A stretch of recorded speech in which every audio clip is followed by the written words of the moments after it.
Antiagon Fire by L.E. Modesitt, Jr. Narrated by William Dufris. Copyright 2013 by L.E. Modesitt, Jr. This unabridged audiobook is published by arrangement with L.E. Modesitt, Jr. and was produced in the year 2013 by Tantor Media Incorporated, which holds the copyright thereto. 1. Quaeryt shivered.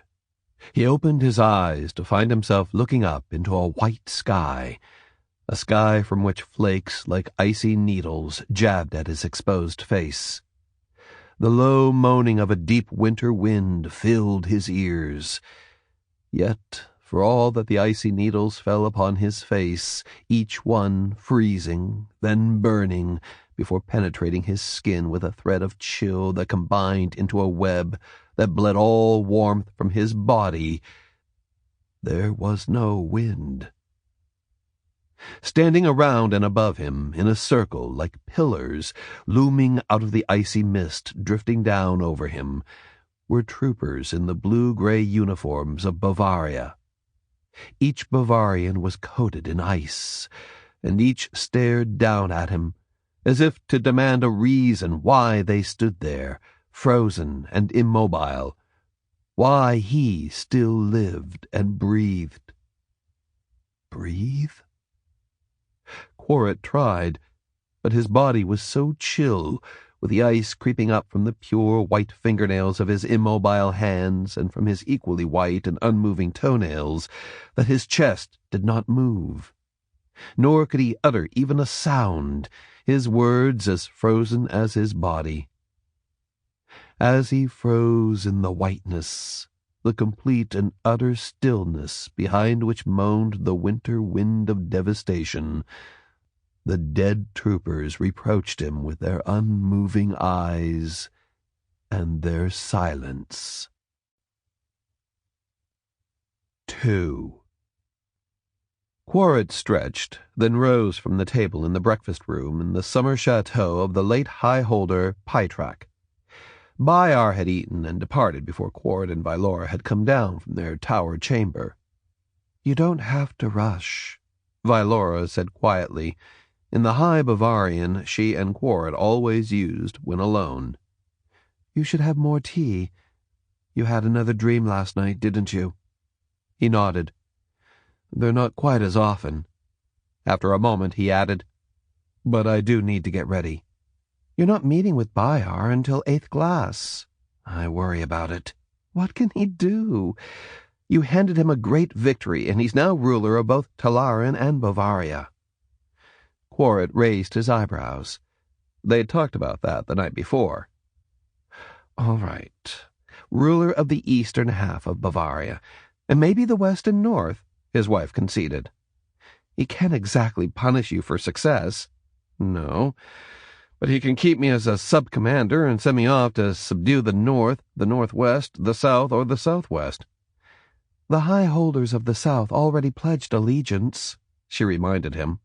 "Just those in the southeast." "Has he heard anything from the lands of Khel?" "He hadn't yesterday evening, and if the new Pharsi High Council there rejects his proposal—" Quaeryt shrugged. "They'd be fools to do so." Vaelora sighed, shaking her head slightly so that the wavy curls in her light brown hair seemed to ripple.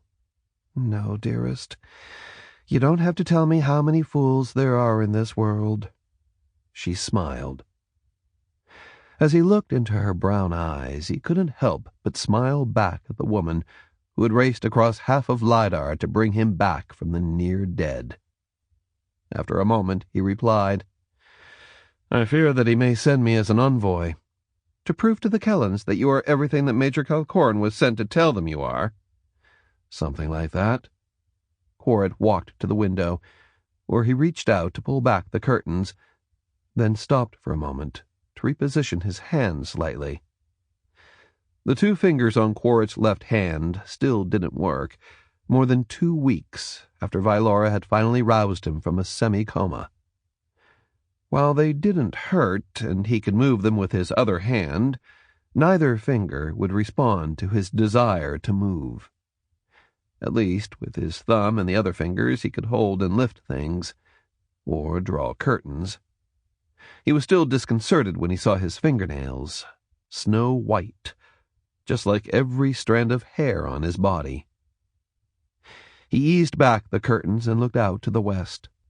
Most of the snow and ice his imaging had created to end the Battle of Variana had melted, but the land was brown and sere, and the extreme chill had destroyed or rendered unusable many of the buildings on the west side of the River Alus, excepting, of course, the Chateau Regis, whose walls were now alabaster white and nearly indestructible, not that anyone within had survived.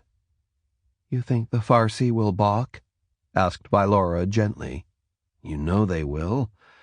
That's not the question." Quaeryt released the curtains and turned, catching sight of himself in a small mirror on the wall. His brown-tinted green uniform, the only one of that shade in all of the Talaran forces, reflecting his background as a scholar, looked trim enough, although he knew it was looser than it had been, if somewhat darker than he recalled. What happens after that is what matters. That's why he'll send you and no one else. Khel is 2/3 the size of old Bavaria. He doesn't want to reconquer what Kharst already bled Bavaria dry to gain. If he wants them to agree to his rule, he'll have to allow their High Council to act as would a provincial governor. Perhaps he might appoint the head counselor as provincial governor. I'm sure you can persuade him of that, dearest. That meant, Quaeryt knew, that Vaelora was telling him he needed to. Thank you. You're most welcome. A slight cough at the archway to the breakfast room reminded Quaeryt of the serving girl. He turned. Yes? Would there be anything else, sir and lady? Asked the serving girl, in the rougher accent of low Bavarian. Even after almost 2 weeks, the girl would not look directly at either of them. That was hardly surprising, Quaeryt reflected, and something that he'd likely encounter for some time to come. But that too will pass. Everything passes in time. Another pot of tea, if you would, said Vaelora, in High Bavarian. Nothing more for me, replied Quaeryt, also in High Bavarian. Once the girl had provided more tea and retreated to the serving pantry, and Quaeryt had reseated himself across the table from his wife, he continued, How would you suggest that I approach the matter? He is your brother. Just tell him. Quaeryt laughed softly. That's easier said than done. You haven't had problems in the past. That was before we wed. I'm certain you've done so since then, dearest. Quaeryt shook his head. Perhaps it's not about that at all. He has no other choice. Why are you so worried about it? You'll do what's necessary, and he'll accept the inevitable. I don't want to leave you. Not after everything. I don't want you to leave. Vaelora looked down. But we both have to do what must be done. And if Bhayar has to settle Khel by force, it'll be so much the worse. He still might have something else in mind. How likely is that, dearest? With Bhayar? It's always possible. Vaelora raised her eyebrows. Quaeryt decided against further speculation as to what Bhayar would do, and asked, How are you feeling now? Much better. After the first 3 months, my stomach settled. She made a wry face. Now it is merely growing. What will you do after you meet with Bhayar? Return and tell you. Then, if necessary, gather officers and imagers and tell them. They continued to talk until Quaeryt rose to make his way to meet with Bhayar. At half a quint before 8th glass, Quaeryt arrived in the second-floor corridor outside the study Bhayar had appropriated until the repairs and the refurbishing of the Chateau Regis were completed. The captain stationed there inclined his head, more than perfunctorily. Sub-Commander, sir. Just wait until the bells strike the glass. Yes, sir. Quaeryt did note that as soon as the first chime echoed down the wide hallway, the captain turned, walked to the study door, and rapped upon it. Sub-Commander Quaeryt, sir. Before Bhayar finished speaking, the captain opened the dark oak door and motioned for Quaeryt to enter. The study of the late High-Holder Pytruck was located on the north side of the chateau, designed to be cool in the summer. Overlooking a walled garden, now brown, with snow and ice in the shaded corners, the north outside wall held narrow floor-to-ceiling windows, each separated from the next by dark wooden bookshelves exactly the same width as the windows. The shelves also ran from floor to ceiling, and, with the inside shutters open, the small leaded panes radiated a coolness not entirely dispelled by the fire in the hearth set into the east wall. The wiry Bhayar rose from behind the wide table desk positioned before the bookshelves comprising the west wall. His shortish brown hair was disarrayed, as it often was, but his dark blue eyes were intent. "You're looking well this morning, almost back to your old self." His Bavarian was impeccable and far more precise, Quaeryt had discovered, than the language used by most of the chateau functionaries, unsurprisingly, since Bavarian had been the court language at Solus. "I'm feeling well," Quaeryt smiled. Bhayar gestured to the chairs before the desk, then reseated himself. Quaeryt took the leftmost chair and waited for the Lord of Talaran and Bavaria to speak. "Matters have been going well," Bhayar said. "The shops and factorages in Variana are all open. The high holders in the east and south, except for those in the southwest and those within 200 mills to the north and west, have pledged allegiance. Most have remitted token tariffs." "Token?" "Bavarian tariffs are due in the first week of Quaeryt. Most claim, and have receipts to prove it, that they had already paid. We did recover over 30,000 golds from the strong rooms in Chateau Regis. I insisted on a token of 100 golds from each high holder." Quaeryt nodded. "What about the lands farther north and northwest?" "Messengers have barely had a chance to reach that far." Bhayar shrugged. "There's also the far southwest.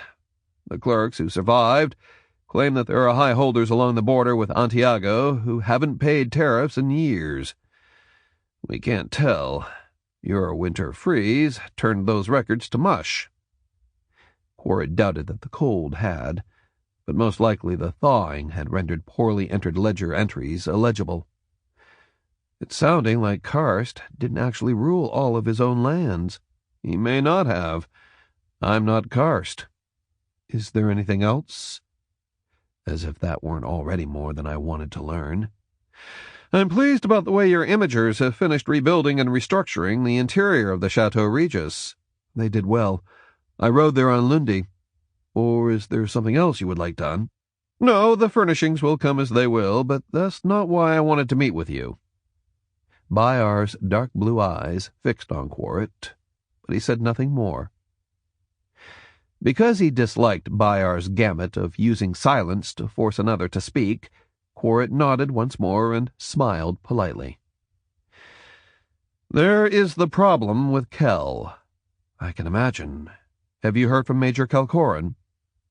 The former Khellan officer had been dispatched, while Quaeryt had still been unable to hear or communicate with the other Khellan companies to present Bhayar's suggestion that the resurgent Pharsi High Council agree to Bhayar's rule, under far more lenient terms than those imposed by the late Rex Kharst. "I made him a sub-commander and constituted all the Khellan companies as a battalion. He sent one dispatch from near Kirsai. He was heading to Kelgror to meet with the new High Council." "What happened to the provincial governor?" "We can't even find any records about one. Maybe they didn't have one. Whatever happened, I doubt it was pleasant for Kharst's functionaries. Before Calcoran left, I revoked all the holdings of Bavarian high holders in Khel. There weren't many." Bhayar frowned. "I haven't granted any of those lands to new high holders." "It might be wise not to," suggested Quaeryt. "Not yet, anyway. I'll need to create some new high holders." "I'm sure you will. I suspect you can find enough existing high holds in the former lands of old Bavaria whose holders died, or who would not fit your standards to meet that need. I even ran across a few I'd be happy to recommend. I've read your reports. There may not be enough. There will doubtless be more before the consolidation is over, but you'll only buy the same troubles you had in Tilbor, except worse if you try creating high holdings in Khel. Besides, you need fewer high holders, not more. I'm aware of your feelings about that, Quaeryt.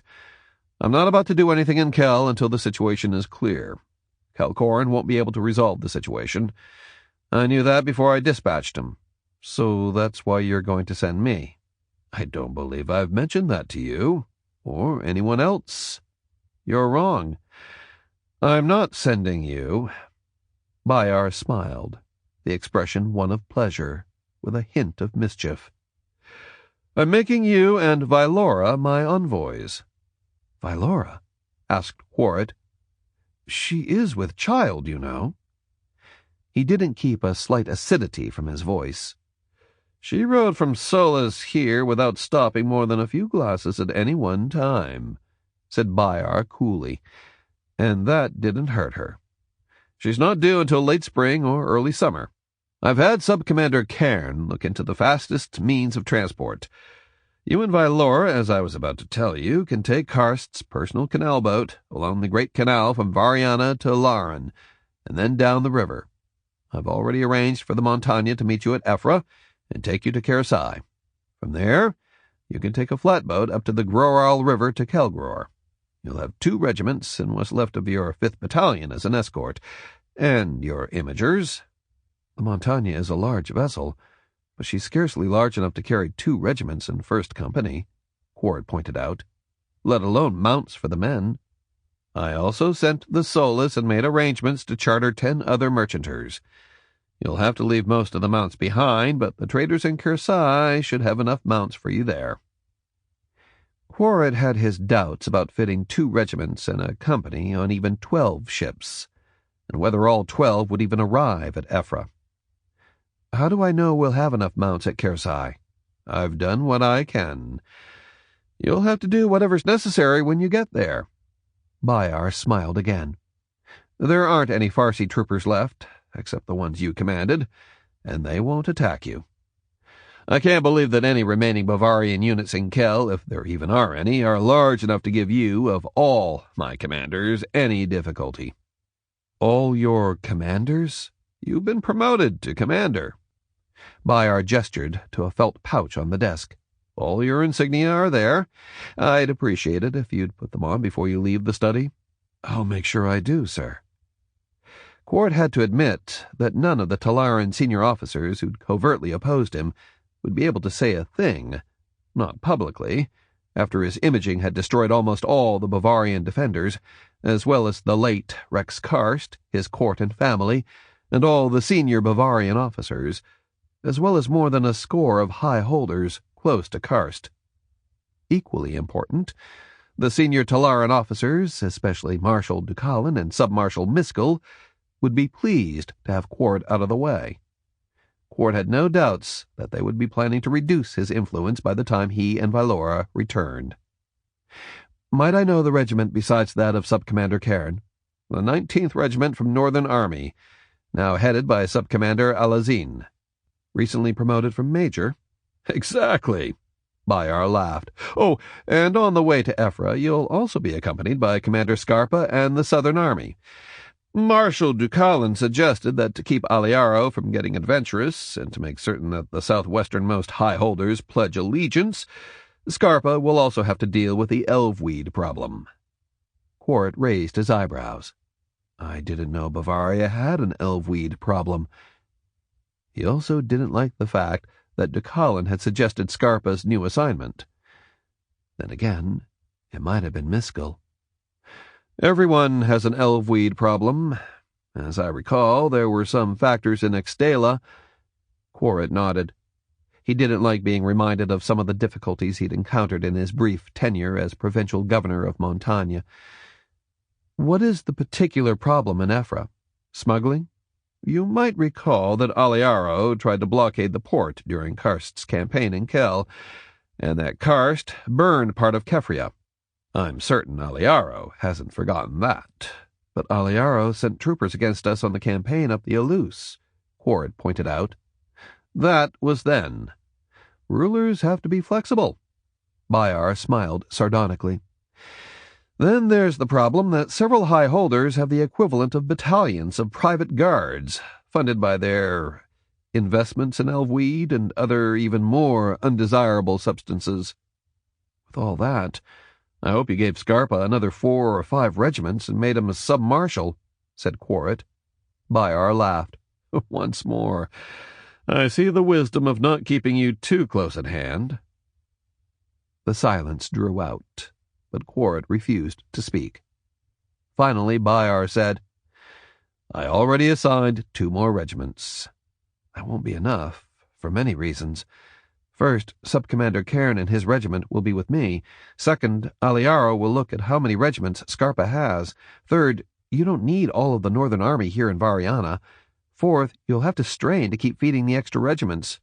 Quaeryt paused, then asked, Do you want to hear more? No. From what you're saying, I should give him 4 regiments more. You should, or 5, and the promotion. I will. I've learned that it's not wise to disregard your suggestions, even if I don't like them. But give me some reasons. Quaeryt refrained from smiling at Bhayar's barely hidden exasperation.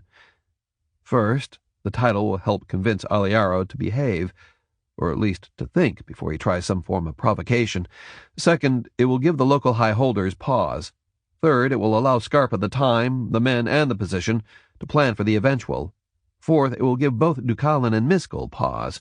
Fifth, you should also send Miskell up the River Alus from Variana to assure the full capitulation of the high holders in the areas of Rivage, Assaroyal, Tocqueville, and perhaps all the way to the Montagnes de Glace.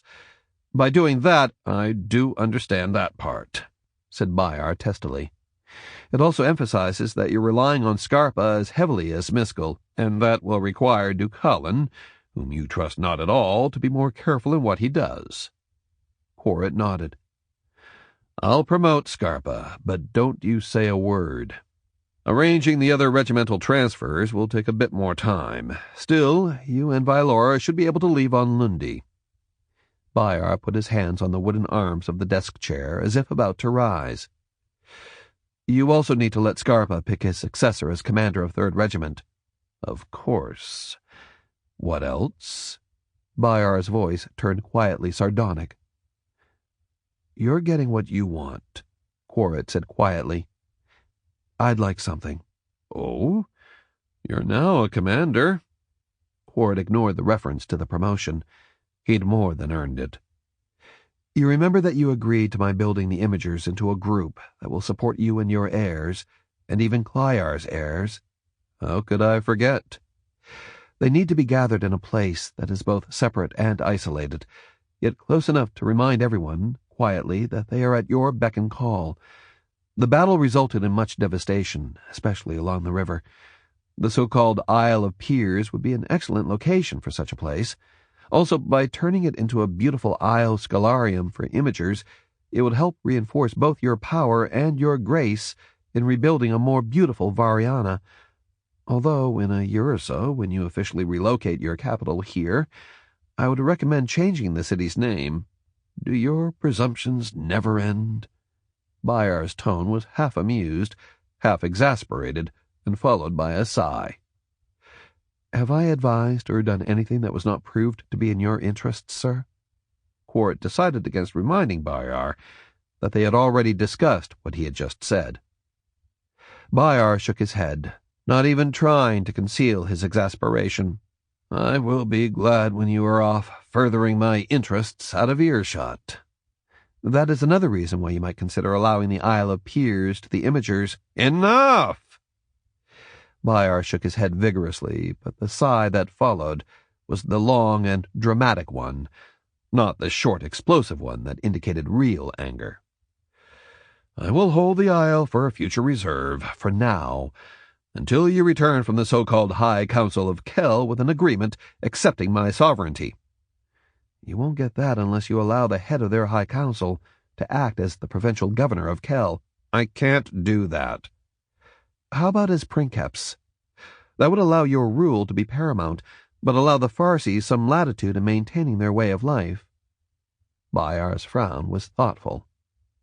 Quaeryt once more waited. "Are you sure you didn't know you were Pharsi until last year?" "Absolutely." Quaeryt paused. "You could use that arrangement as leverage to keep the provincial governors of Talaran in line. They'll have to grant more than that. At least 20 high holdings along the coast, and 2 or 3 near Kelgror. I might persuade them to the coast holdings. I doubt that they'd agree to a high holding near Kelgror, unless you made at least one of them a Pharsi holder. Do what you can. But I can't let it be seen that the Pharsi are dictating terms. In other words, you need to claim you've obtained the spoils of high holdings. You don't have to put it that way, Quaeryt. I just wish matters to be clear between us. I've never spoken for you except exactly what you have stated. Or what you've gotten me to agree to state." Quaeryt grinned. "You've never agreed to anything you wouldn't have granted, and you know it." Although Bhayar grinned, if briefly, in return, Quaeryt knew he'd be in the study for at least another glass, going over details, and then the minutiae of those details. 3. As Quaeryt had suspected, his meeting with Bhayar was not short, and he did not return to the quarters he and Vaelora shared until almost 3 quints past 9th glass. She was waiting for him in the small sitting room adjoining their bedchamber, and immediately rose from where she had been seated, setting a small leather-bound volume on the table beside her chair. "Reading Roland and the Nameless again?" he asked. She offered a mock scowl. "Are you going to tell me how things went with Bhayar, besides getting promoted?" An impish smile appeared as her eyes took in the gold crescent moon insignia on Quaeryt's collar. "Did you know—" She shook her head. "You know I've scarcely talked to him since you recovered. I did think he'd have to, but having to do something means he'll usually take his time in getting around to it. What did he say about your going to Khel?" "About what we suspected," replied Quaeryt dryly, "except for one thing. You're coming with me to Kelgror. We're both being named as envoys." "I thought that might be the case." "Oh, you did?" "Think about to whom you'll be talking, dearest, and who often makes the decisions, especially after what happened to most of the men." Quaeryt nodded. He should have thought about that. Women were equal, if not more than equal, in Pharsi culture. Since much of Khel had been Pharsi, at least before the ravages of the Red Death and the bloodbath created by the late Rex Kharst's conquest of Khel, women would definitely be involved in deciding on Bhayar's offer. Sending not only a high-ranking Pharsi officer such as Quaeryt, but his wife, who was Bhayar's sister and known to be of Pharsi blood, only made sense. If you succeed. Only if you succeed. "It's not likely to be as easy as Bhayar thinks." "I doubt he thinks it's easy. And if we don't get their agreement, you'll end up as princeps in Tilbor again, or in the far north of Bavaria when all the fighting's over," suggested Vaelora. "Or, even worse, as military governor of Khel. That's assuming I survive the assignments that Miskel and Dukalin will suggest Bhayar give me." "We'd best succeed." Vaelora's voice was firm. She didn't have to mention that Quaeryt had barely survived either the Battle of Faraval or the Battle of Variana. "We'll have 2 regiments, plus 1st Company after we leave Ephra." He kept a bland expression on his face. "We're supposed to travel unescorted across Bavaria?" asked Vaelora a trace sharply. "No. 2 regiments and 1st Company will accompany us all the way. Commander Scarpa and Southern Army will also go as far as Ephra." He shook his head. "After that, Bhayar's arranged for ships to take us to Kersai.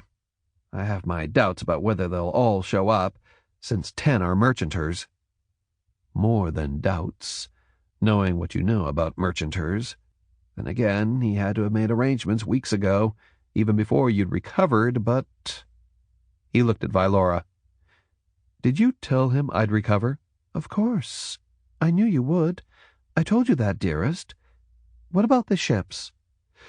"His 2 warships will be there, but the merchanters—" Quaeryt shrugged. If they all don't make it, Scarpa could use extra battalions and regiments. Then there's the problem with mounts. Sample complete. Ready to continue?